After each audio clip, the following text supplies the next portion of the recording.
పొట్టోడే ఉన్నాడు కదా గీ అన్న. ఓ గంటో పూటో ఫోన్ టవర్ మీద ఉండేటందుకు పానం ఆగమాగమే అయితది.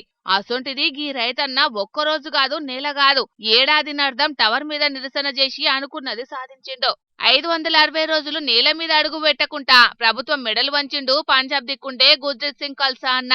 మరి అన్నకు గంతగోసేమొచ్చిందంటే సిక్కుల పవిత్ర గ్రంథం గురు గ్రంథ్ సాహిబ్ ను అపవిత్రం చేసి మతాల నడుమ కొట్లాటలు పెట్టేటోళ్లకు గొట్టు శిక్షలేయాలనని ఎనడో 2024 అక్టోబర్ 12 నాడు సమన అనే ఊర్లున్న బిఎస్ఎన్ఎల్ టవర్ ఎక్కిందట. ముందుగాల సర్కారోళ్ళు దింపేతందుకు అన్నతోటి చర్చలు చేసిందట. కానీ సఫలం కాలేదట. ఇక రోజులు గడుతా అంటే పట్టించుకునేటోళ్లే తక్కువైందట. నడుమంత్రాన్ని ఇచ్చిపెడితే ఆశయానికి తూట్లు పడితే అని బగ్గా ఆలోచన చేసిందట. వర్క్ తోటి టెంట్ వేసుకొని అన్న టవర్ మీదనే మకం పెట్టిండు. మద్దతుదారులు కింది నుంచి అన్ని మీదికి పంపితే వాటితోటి కాలం గడిపిందట.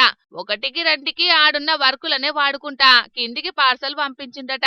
యాసంగి ఎండలకు, వానకాలం జోరు వానలకు, చలికాలం చల్లటి గాలులకు ఏం గింత వణకకుండా నిరసన చేసిండో. రిపేర్లు చేసేటోళ్ళు గంటసేపు టవర్ మీద ఉంటేనే పారశాన్ అవుతుంటారు. ఎప్పుడు పని అయిపోతుందా, ఎప్పుడు కిందికి దిగుతామా అని లోపల గులుముకుంటారు. సమస్యలు తీర్వాలనని ఎక్కినోళ్ళు అయితే దృఢ సంకల్పంతో మీదికెక్కుతారు గాని జప్పున ఎవలొచ్చి దొలకపోతారా అన్నట్టే కిందున్నోళ్లకు తాపకు ఫోన్లు కొడుతుంటారు. చర్చలు సఫలమయ్యేటట్టు తీవ్రంగా కృషి చేస్తుంటారు.